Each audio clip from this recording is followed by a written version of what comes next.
Oh, sorry. I thought you were going through trash with that, Emma said with a triumphant smile, completely unaware that she had just made a mistake that would cost her life. My name is Sally.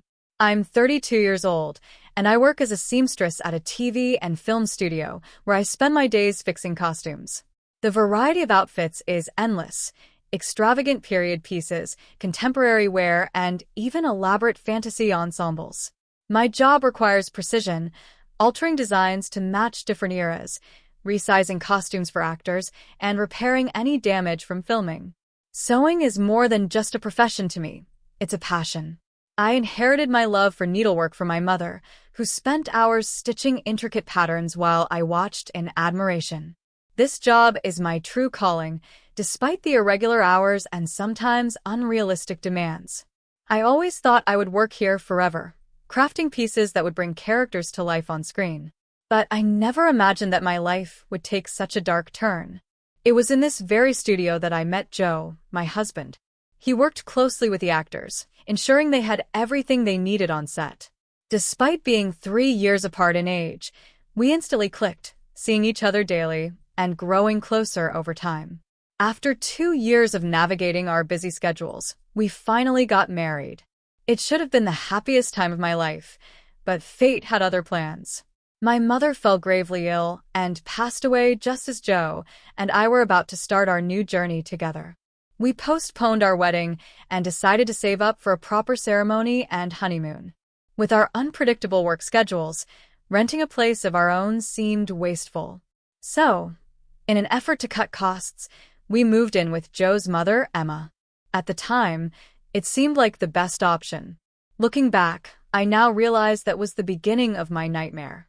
I had hoped to get along with Emma, but from the very start, she saw me as nothing more than an intruder, someone who had stolen her son. Her hostility was subtle at first, disguised as motherly concern. But it quickly escalated. "Sally, what is this? It's so dirty here, there, and over there. I wonder what kind of upbringing you had. Your parents must have been quite something," she sneered one evening as I cleaned the house. No matter how hard I tried, nothing was ever good enough for her. If I scrubbed the floors, she found a speck of dust I had missed. If I cooked dinner, it was either too salty or too bland. My hands cracked and bled from excessive scrubbing, but she remained unsatisfied. The physical strain of the chores was unbearable, but the emotional toll was worse. Emma treated me like a live-in maid. Cleaning, laundry, cooking, she micromanaged every task, and if something wasn't up to her impossible standards, I had to redo it. One night, I found myself scrubbing the sink until dawn because she claimed it wasn't shining enough. Another time, she forced me to iron and re-iron a single bedsheet for hours. Balancing work and household duties became impossible. Desperate to keep my job, I arranged to work from home, but this only made things worse. Now that I was home all day, Emma took full advantage of the situation. "Is the laundry done? The curtain upstairs is torn, fix it. You're good at sewing, aren't you?" "Emma, I'm sorry. I have urgent work. Can it wait until the weekend?" I pleaded. "What are you saying? If it's left like that, who knows what the neighbors will think? Fix it right away." I was exhausted beyond words. No matter how much I did, it was never enough. And Emma relished watching me suffer. More than the endless chores and lack of sleep, it was the emotional abuse that drained me. Every insult chipped away at my self-esteem. I wanted to confide in Joe, but my pride held me back. I didn't want him to think I was weak. But there was only so much a person could endure. And soon, I would reach my breaking point. Living with Emma was already a nightmare, but the worst days were when she invited the neighbors over for lunch. On those days, the house became my personal hell. Emma loved playing the role of a doting mother-in-law in front of others, but behind closed doors, she was anything but kind. She was even harsher in front of her guests, as if proving a point. "She's such a terrible daughter-in-law," Emma would say, loud enough for me to hear. "I have to educate her every single day. My son may be blind to it, but I'm not fooled. She's just so unlikable and completely lacking in common sense." Laughter rang out, the neighbors chiming in as if in agreement. My hands tightened into fists, as I scrubbed the dishes. Who's really the one lacking common sense here? Chores were one thing, I could finish them and move on. But the weight of their cruel words lingered long after the guests had left. Every day, I felt like I was reaching my limit. If this continued, I wasn't sure how much longer I could take it. And just when I thought things couldn't get worse, Sarah entered the picture. Joe's older sister, Sarah, was 38 years old and lived in a nearby town with her boyfriend. If I had to describe her in one word, it would be stingy. She showed up at our house almost every day, usually around lunchtime, conveniently avoiding the need to buy her own meals. But the worst part? Her visits were always unannounced. Since I never knew when she was coming, I wasn't prepared to serve an extra portion. Did that stop her? Of course not. She would casually help herself to my food and then leave, as if it was her right. To Sarah, everything in her parents' house still belonged to her. If she saw something she liked, she took it, without hesitation. Oh, perfect. I was just running out of Kleenex. I'll take these, she said one day, picking up a brand new box. But Sarah, I just bought those for Emma, I protested. She shot me an irritated look. What are you talking about? You're always home, aren't you? Just go buy more. Like mother, like daughter. It was a miracle that Joe had turned out so well. The real problem started when she began taking dinner ingredients without asking. I would be halfway through cooking, only to realize that Sarah had swiped the main ingredient. This meant I had to stop everything, run to the store, and start all over again. One day, I finally snapped. Sarah, could you please let me know before you take something? Apparently, this was an unforgivable offense. She ran straight to Emma to tattle on me. Did you tell Sarah not to come over anymore? Emma demanded, her expression dark. What? No, I didn't say that. So, you're saying Sarah's lying? I was trapped. No matter what I said, I would be the bad guy. Between Emma's cruelty and Sarah's manipulation, I felt suffocated. Then, one day, as I passed by their room, I overheard their conversation. It's like having a free maid, Sarah laughed. I'm jealous. Send her to my house, too. A maid. That's what they saw me as. I had thought of myself as a maid before, but hearing it spoken out loud was unbearable. Something inside me snapped. That night, I finally poured out my feelings to Joe. I can't do this anymore, I said, my voice shaking. I've been patient, but I can't live with Emma any longer. Please, I want to move out. Joe fell silent for a moment before nodding. Okay. We've saved enough money. Let's move out soon. Really? My voice wavered with disbelief. I'll start looking for a place right away, he assured me. Tears of relief spilled down my cheeks.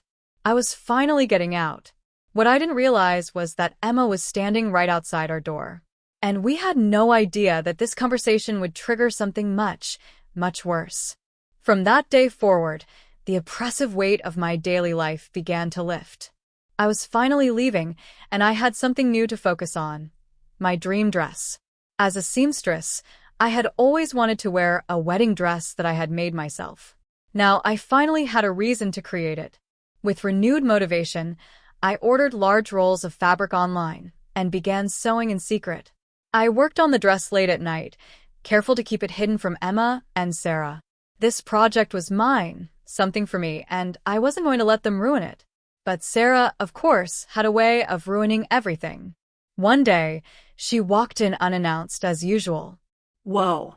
What's this? She exclaimed, eyes widening as she saw the half-finished dress. It's nice to have your own dress. I could already tell where this was going. Hey, Sally, she continued, her tone turning sweet. I'm getting married in 2 months. Make my dress too. My stomach dropped.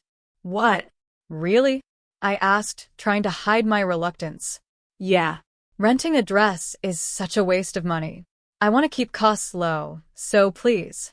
Typical Sarah. Always looking to save a buck. I hesitated. Making a wedding dress took a lot of effort, and I wasn't sure I wanted to do it for someone like Sarah. But in the end, I agreed, on one condition. I'll do it if you cover the cost of the materials. Of course, she said eagerly. But as expected, there was a catch. Keep this a secret from Mom, Sarah added. Apparently, she planned to lie to Emma, telling her she had rented the dress while secretly pocketing financial support from her. The level of stinginess was almost impressive. I even mentioned it to Joe later that night. She's never going to back down once she's decided on something, he sighed. I'm sorry, but it would really help if you could make it for her. I let out a deep breath and forced a smile. Leave it to me. I'll do my best. At least I was getting paid, right? And it would serve as good practice for my own wedding dress. Maybe, just maybe, this would even improve my relationship with Sarah. So, between housework, my job, and Emma's constant surveillance, I threw myself into making the dress. Emma must have sensed something was going on. Occasionally, she would peek into my room, watching me work in silence. Sarah's wedding day was approaching fast. The dress was nearly complete. I had poured everything into it. Then one evening, Emma appeared in my doorway. A smile stretched across her face. You're working hard again today, aren't you? She said sweetly. Her sudden kindness sent a chill down my spine. Yes, the bit, I replied cautiously. I'm going to make some coffee, she said. Something felt wrong. I just didn't realize yet how dangerous things were about to become. Why don't you take a break? Emma said suddenly, her voice unusually sweet. I blinked in surprise. Emma? Telling me to rest? Really? That would be great. Thank you, I replied cautiously. No worries at all. I'll bring you some coffee later, she said with a smile. Something about her tone unsettled me. Emma had never done anything kind for me before. Was this some kind of trick?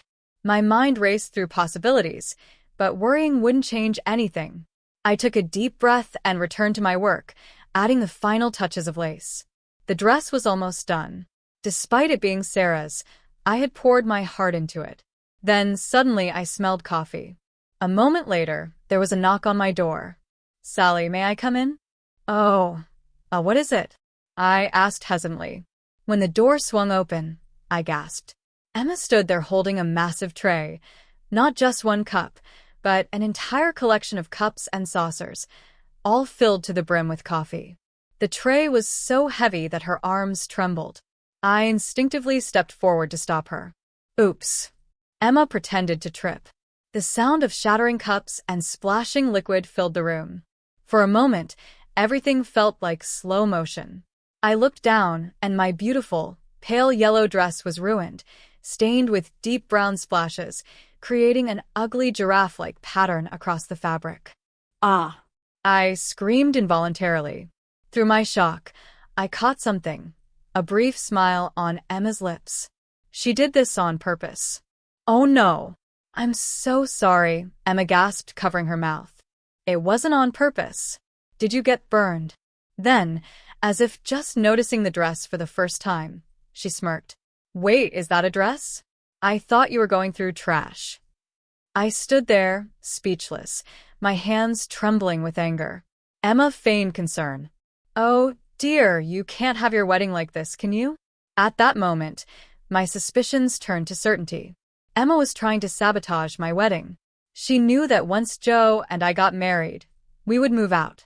And in her twisted mind, she believed that ruining my wedding would keep her son at home. How petty. But I couldn't afford to be angry right now. I grabbed the dress and rushed to the bathroom. I had to act fast. If I didn't rinse the coffee out immediately, the stains would set. As I frantically scrubbed, Emma followed me, her voice laced with mock concern. Need any help? She asked, barely hiding her grin. No, I'm fine, I snapped. Then, a voice from behind startled both of us. What's this? Are you bullying Sally again? It was Sarah. Emma turned to her daughter. No. I just accidentally spilled coffee on her dress, she said with apparent enjoyment. Sarah's eyes widened. What? Are you serious? For the first time, Emma looked taken aback. That's my dress. Sarah shrieked. Emma paled. Wait, what? Sarah stormed forward, her face red with fury. What do you mean, what? I had her make my wedding dress. What am I supposed to do now? My wedding is in 2 weeks. The room fell silent. Emma looked between me and Sarah, completely dumbfounded. No, There's no way. I thought. While listening to their ridiculous exchange, I continued to rinse the dress. I finally understood what had happened. Emma had assumed the dress was mine. She had no reason to ruin Sarah's wedding. If she had known I was making the dress for her own daughter, she wouldn't have done this. To Emma, I had always been the thief who stole her precious son. She couldn't bear the thought of me taking Joe away, so she tried to ruin our wedding. But in the end, her own pettiness had led to her daughter's disaster instead. Sarah's rage exploded. How could you do this? Everything is ruined. I can't believe my own mother would destroy my wedding. Emma was actually panicking. Sarah, I'm sorry. Please forgive me. I didn't know it was your dress. Sarah's eyes narrowed. So you're saying if it was Sally's dress, it would have been fine? Emma stammered. And no, Then, a deep voice echoed through the room. So, you thought it was Sally's dress and deliberately stained it? Everyone turned at once. Joe. Oh, Joe, when did you get here? Emma stuttered. Joe's expression was unreadable. He had been standing there, silently observing the entire fight. So that's what happened, he said, his voice eerily calm. Emma's face crumbled. Joe, it was an accident. Don't, Joe interrupted, his voice firm. I saw everything. Emma and Sarah fell silent. Joe exhaled slowly, then spoke again, his voice tinged with disappointment. Mom, you saw Sally working hard on that dress every night, and yet you deliberately ruined it. That's truly despicable. Emma flinched. It's not like that. This is. Don't make excuses, Joe shouted. The entire house went still. Emma and Sarah were stunned, especially Emma, who had never imagined being yelled at by the son she adored. Joe clenched his fists. I'm disappointed in you, Mom. Sally has been putting up with your attitude all this time. We both hoped that one day you might change. She was patient for my sake, because you're my mother. Hearing those words, tears welled up in my eyes. For so long, I had seen Joe as indecisive, too weak to stand up to his mother. But I had been wrong. In front of me stood a man who was willing to protect me, no matter what. Joe's voice was steady. And it all comes down to this. I can't overlook it anymore. Sally and I are leaving this house as soon as possible.